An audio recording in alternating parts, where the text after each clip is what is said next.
সব সময় দেখা যাচ্ছে। তাই সঠিক বিচার চাই। আমাদের একটাই কথা যে লাশের ভিতর জীবন দে, নইলে গদি ছাই না। ছাত্র সমাজ কখনো নিরাপত্তার কথা চিন্তা করে না। নিরাপত্তার কথা চিন্তা করলে 1952 সাল আসতো না, 1969-এর গণ অভ্যুত্থান হতো না।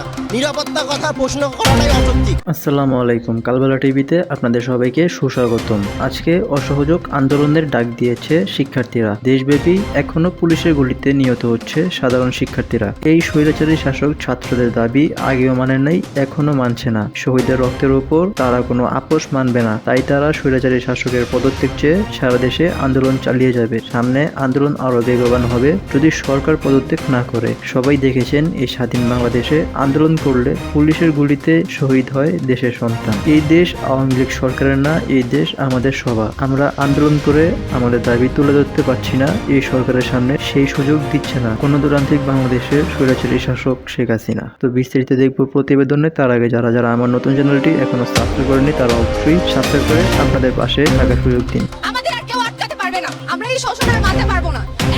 এত শহীদের রক্তের বিনিময়ে আমরা আপোষ মানতে পারবো না। আমরা অনেক সময় দিয়েছি, কিন্তু আমাদের দাবি কখনো মানা হয়নি, এখন পর্যন্ত মানা হচ্ছে না। আজকে আমরা মাঠে নেমেছি সত্যের জন্য, অধিকারের জন্য। আমাদের আর কেউ আটকাতে পারবে না। আমরা অনেক সময় দিয়েছি। আমরা বলেছি আমাদের যে 9 দফা ছিল সেই দফাটা মানে নেই। সবসময় দেখা যাচ্ছে। তাই সঠিক বিচার চাই। আমাদের একটাই কথা যে লাশের ভিতর জীবন দে, নইলে গদি ছাই না। আমি একজন ফ্যাশন ইউনিভার্সিটি স্টুডেন্ট, তারপর আমি কেন আন্দোলন করছি?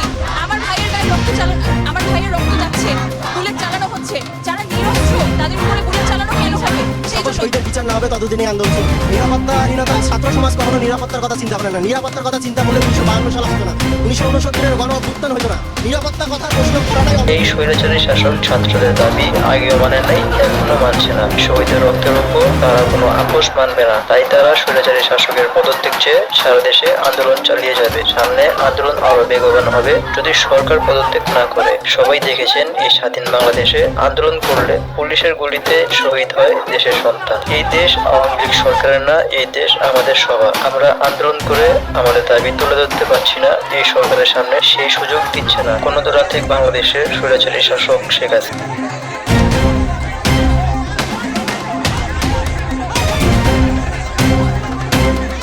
আজকে এই পর্যন্তই। দেখা হবে পরে কোনো আপডেট নিউজে। ততক্ষণ আপনারা ভালো থাকুন, সুস্থ থাকুন এবং আমার চ্যানেলটি সাবস্ক্রাইব করে আমার চ্যানেলের পাশেই থাকুন।